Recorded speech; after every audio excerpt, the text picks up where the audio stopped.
Trump supporters are stronger than you think, and they're only getting stronger. Here's why.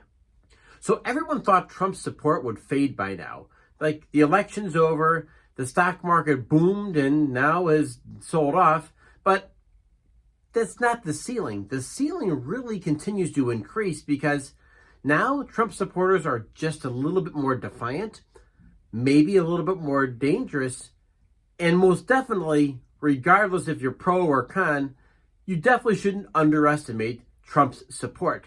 Because if you saw Sunday's video, you already know that we explored how the support has lasted, but today we're digging into why it keeps on growing. This isn't about Trump anymore. Although he does play a significant part, this really is a movement, and it's something a lot bigger than we're putting our hands on right now. And millions of Americans no longer trust a system. And if they believe that the system really is rigged against them, then they're going to look for some way to buck that system, either burn it down or rebuild it to make America great again. So you might be asking yourself the question, like, seriously, what is fueling all this loyalty? It's not personality, it's powerlessness. And millions of Americans feel economically stranded. That's the truth. And their wages haven't kept up. Their towns haven't recovered. Their kids are priced out of home ownership.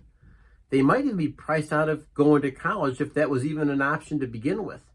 The jobs that existed for their grandparents don't seem to exist for the kids anymore.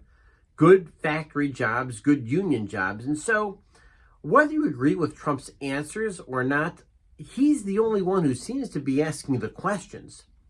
Why can't the middle class afford groceries? Why are we sending billions of dollars abroad while small town America crumbles? Why do people who broke the system keep running it? This isn't just a political message. It's not just an economic message.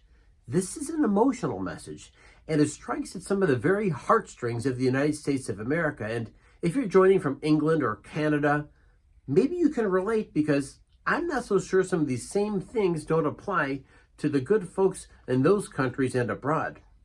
So if we could dial this down a little bit more, just understand that this really isn't about one politician as much as it is about the diagnosis of people in 2025, 2024, and maybe what the future holds in 2026.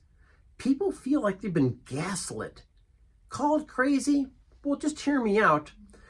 In an era where complexity hides everyone and everywhere, Trump's message is simple. Here's the bad guy.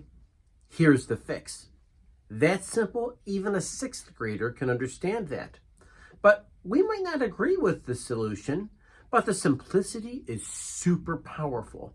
And especially when there is no one else offering a real story of why things are so broken.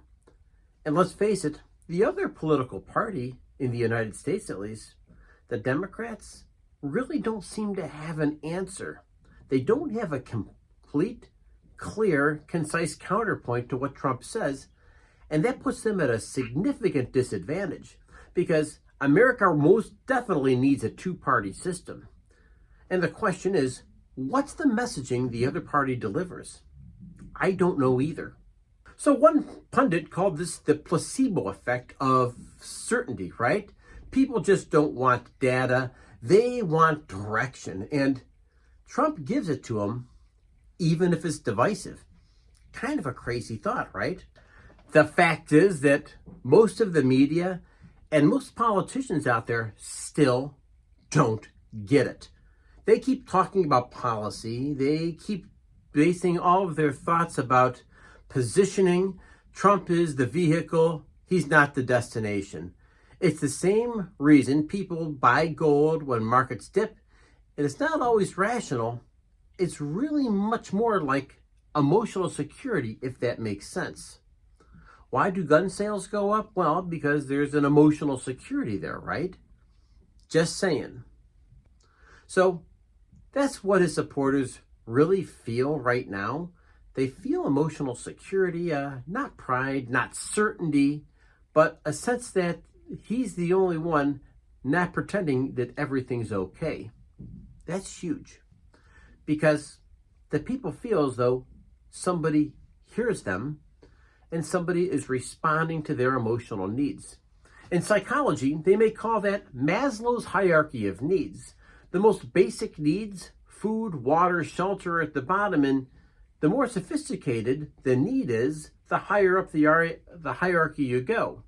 And the idea is, there is no question about it, Trump delivers a need on Maslow's hierarchy.